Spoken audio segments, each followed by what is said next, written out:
तो कल को आपकी बेटियां भी जाती हैं ना यूनिवर्सिटी, हमारी बेटियां आपकी बेटियां यूनिवर्सिटीज में जाती हैं, ये यूनिवर्सिटीज उनके लिए भी गैर महफूज हो जाएंगी। जिसने उसको पढ़ने के लिए वहां भेजा था ये सोचकर नहीं भेजा था कि वहां पे जाएगी उसके साथ ज्यादती होगी और ज्यादती के बाद उसको पंखे से लटका के मार दिया जाएगा। 2 लड़कियों को ऐसे ही पहले कत्ल करके पंखे से लटका दिया गया। ये सब मजबूर करते हैं लड़कियों को कि वो अपने जिस्म को उनके हवाले करें और जब वो नहीं करती है तो फिर उनको मार दिया जाता है। मेरे साथ किया, मिलके किया ना, जिनके पास मैं कल 1 बजे रात के 2 बजे तक मैं वहाँ रोई हूँ और मैंने बोला है मेरे साथ ये जुल्म है, मेरे साथ ये जुल्म है, मैंने ये दिखाया। वो डायरेक्टर मुस्तफा राजपूत के कहने पर मुझे कर रही थी, कत्ल करने की कोशिश कर रही, कत्ल करवाने की कोशिश कर, वो बार बार यही बोले थे हम आपको। ज्यादती, जबर और जनाबिल जबर की आमाजगाह बन चुकी हैं। आपके लिए, सबके लिए मैं ये तंबीह कर रहा हूं कि अगर आपने आज इन बेटियों के लिए आवाज ना उठाई तो कल को आपकी बेटियां भी जाती हैं ना यूनिवर्सिटी, हमारी बेटियां आपकी बेटियां यूनिवर्सिटीज में जाती हैं, उनको घर तो नहीं बिठा सकते, ये यूनिवर्सिटीज उनके लिए भी गैर महफूज हो जाएंगी। ये भी किसी की बेटी थी, ये भी किसी की औलाद थी जिसने उसको पढ़ने के लिए वहां भेजा था। ये सोचकर नहीं भेजा था कि वहां पे जाएगी उसके साथ ज्यादती होगी और ज्यादती के बाद उसको पंखे से लटका के मार दिया जाएगा। आपकी बेटी के साथ और मेरी बेटी के साथ कल को ये हो सकता है, इसलिए इस पे आज आवाज उठाना बहुत जरूरी है। ये आज मैं इस पे वीडियो कर क्यों रहा हूं, उसकी वजह यह है कि एक खातून है, उसका नाम है परवीन रिंद। वो बेचारी औरत नंगे पांव अदालत पहुंच गई, उसके साथ ये करने की सब कुछ कोशिश की जा रही है। 2 लड़कियां इससे पहले, मैं आपको, मेरे पास पूरी डिटेल है, मैं आपको बताऊंगा। 2 लड़कियों को ऐसे ही पहले कत्ल करके पंखे से लटका दिया गया। ज्यादती का शुबा है, इस बात का काफी हद तक इम्कान जाहिर किया जा रहा है कि उनके साथ पहले ज्यादती की गई। ये यूनिवर्सिटीज में होता है और इसमें कौन शामिल होता है? इसमें यूनिवर्सिटी की इंतजामिया शामिल होती है, असातिज़ा शामिल होते हैं, इसमें स्टाफ शामिल होता है। ये सब मजबूर करते हैं लड़कियों को कि वो अपने जिस्म को उनके हवाले करें और जब वो नहीं करती हैं या वो उनसे उनका दिल भर जाता है, वो ब्लैकमेल मजीद नहीं कर पाते उनको, तो फिर उनको मार दिया जाता है। ये एक बहुत बड़ा माफिया है जिसको आज एक्सपोज हम करने जा रहे हैं। सबसे पहले तो आपको परवीन रिंद का बताता हूं मैं आपको। ये कराची की पीपल्स यूनिवर्सिटी शहीद बेनजीराबाद में एक लड़की है जो कि नर्सिंग हाउस अफसर है, यानी कि कोर्स कर रही है नर्सिंग का, वहां पढ़ रही है उस यूनिवर्सिटी में और हाउस जॉब भी कर रही है। जैसे डॉक्टर्स हाउस जॉब करते हैं अपनी स्टडी के दौरान, इस तरह से ये नर्स जो है ये भी नर्सिंग का कोर्स कर रही है और हाउस जॉब कर रही है।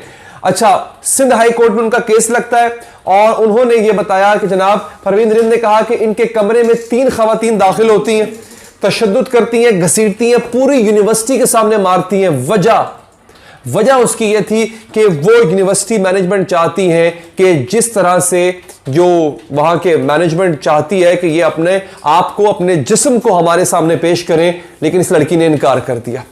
हर लड़की में इतनी हिम्मत नहीं होती है कि वो मीडिया पर आ जाए, हर लड़की में इतनी हिम्मत नहीं होती है कि वो वहां की मैनेजमेंट को फेस कर सके। बाज लड़कियां उस प्रेशर में आ जाती होती हैं, बाज बच्चियां घर से आई होती हैं और उनको ये डर होता है कि अगर हमने ये बात बता दी, शिकायत लगा दी घर वालों को, तो हमारी पढ़ाई रुकवा देंगे। और ऐसा होता है, वो इस डर के मारे वो बताती नहीं है, वो मुसलसल हरासा हो रही होती हैं। तो इस खातून की हिम्मत को सलाम है कि ये सामने आई। एक नम्रता कुमारी का और एक और नौशीन काजमी का, ये 2 खवातीन थी। इन दोनों की लाशें इनके हॉस्टल के कमरे से मिली थी, पंखे से लटके हुए मिली थी इनकी लाशें। इनके साथ क्या हुआ था? इंतजामिया ने कहा, यूनिवर्सिटी इंतजामिया ने कहा जनाब कि इन्होंने खुदकुशी की है। अब पता क्या चला, यहां पे द न्यूज, इंटरनेशनल न्यूज जो है, ये 12 फरवरी की खबर है जो कि रिपोर्ट कर रहा है, वो ये कह रहा है कि common suspect involve in death of doctor Nimrata and doctor Nausheen.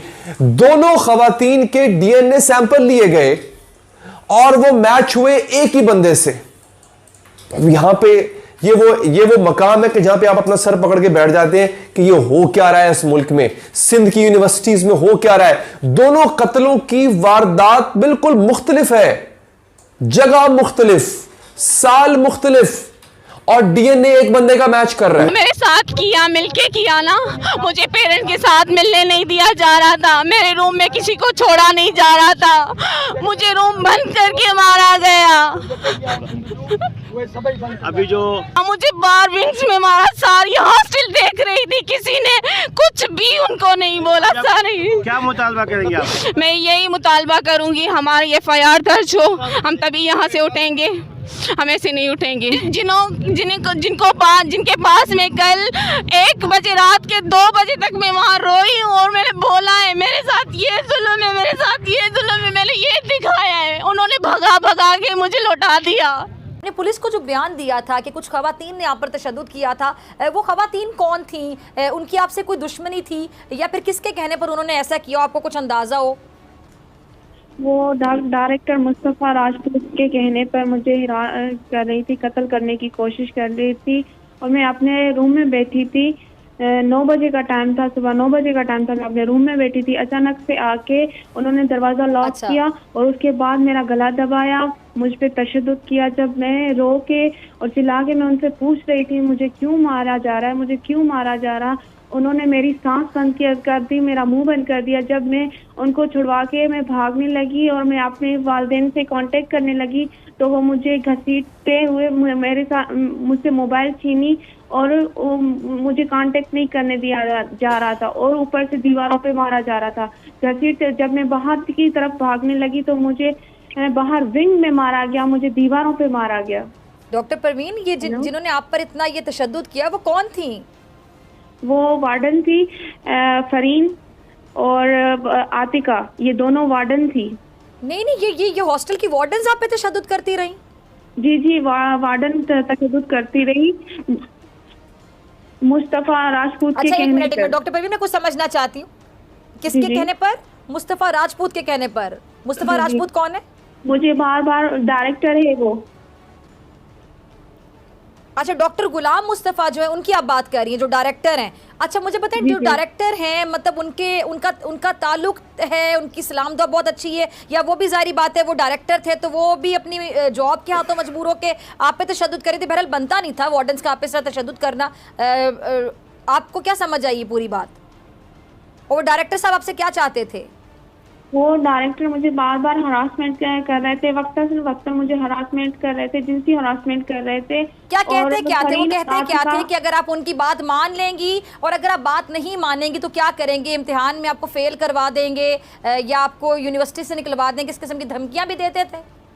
कत्ल करवाने की कोशिश कर, वो बार यही बोले थे हम आपको कत्ल करवाएंगे अगर आपने हमारी बात नहीं मानी और आपने अगर हमारी बात आउट की तो हम आपको कत्ल करवाएंगे। खवातीन पहले मिलकर एक जद्दोजहद कर रही थी, सारी खवातीन इज्जत की बात करती थी। अच्छा, फिर इज्जत की डेफिनेशन भी सेम हुआ करती थी, चाहे शहरी इलाके की औरत हो, गांव की औरत हो, पढ़ी लिखी हो, अनपढ़ हो, इज्जत का कुछ मतलब होता था जिसमें वजूद की भी बात होती थी। मुझे इस टॉपिक पे बात करने के अल्फाज भी चुनने पड़ रहे हैं कि हम इज्जत को वजूद से मिला दिया करते थे। अब वजूद से ज्यादा अफकार की बात हो रही है और उसमें 2 तरह की स्कूल ऑफ थॉट बन गए हैं। एक वो है जो कि अभी हम 8 मार्च में देखेंगे कि एक नया तरीका जनई है। ये सारी चीजें हमेशा से चल रही थी लेकिन पहले वो कहीं एक अलग अंदाज में सामने आ रही थी, अब वो खुलकर जिस तरह सामने आ रही हैं और एक कंफ्यूजन भी पैदा हो रही है कि आया वो और वो जो रिवायती औरत है ये एक ही सोच रखती हैं या वो और रिवायती औरत अलग अलग है। मेरी तो कोशिश भी ये है और दुआ भी ये है कि अल्लाह करे कि जो भी है, जो भी उनकी सोच है वो, और जितने वो लेफ्ट विंग और राइट विंग और तरह तरह के अल्फाज हैं, वो सब मिलकर बात करें, क्योंकि बात सिर्फ औरत की चीज है। औरत के लिए जब हम बात करें तो उसमें ये सारी चीजें बिल्कुल नजरअंदाज कर दें कि वो पढ़ी है, अनपढ़ है, गांव की है, शहर की है।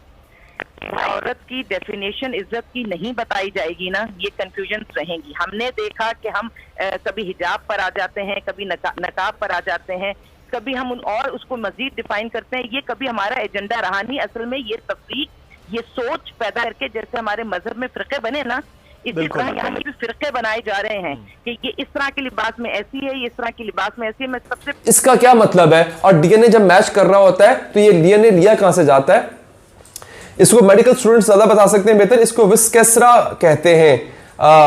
ये एक मतलब मैं इसको उस टर्म में कहूंगा कि यहां पे शुबा ये जाहिर किया जाता है कि इन लड़कियों के साथ ज्यादती की गई, इन लड़कियों के साथ जबर किया गया, ज्यादती की गई, और फिर उस हिस्से से उस जिस्म के उस खास हिस्से से जो है वो डीएनए ले लिया जाता है और वो डीएनए मैच कर रहा है एक शख्स से। ये बेसिकली यहाँ पे जो लम्स यूनिवर्सिटी जामशोरो है उनके एनालिसिस के मुताबिक the DNA found on Kazmi has matched with that of Nimrata Chandani, यानी इसमें इन्वॉल्वमेंट शामिल हो रही है एक बंदे की। लेकिन पुलिस ने क्या कहा? पुलिस ने कहा खुदकुशी है, यूनिवर्सिटी इंतजामिया ने कहा खुदकुशी है, ठीक है जी। और जो प्रोफेसर अनीला है उन्होंने कहा कि जनाब इनका कमरा अंदर से बंद था तो लिहाजा खुदकुशी हो सकती है। डूड, मर्डर करने वाले, आपको क्या लगता है वो बस मर्डर करके चला गया होगा? उसने वहां पे क्राइम सीन को खराब करने की कोशिश नहीं की होगी, क्राइम सीन को मैनिपुलेट करने की कोशिश नहीं की होगी। किस इतने सरफेस लेवल पे हमारी इन्वेस्टिगेटिव एजेंसियां क्यों सोचती हैं?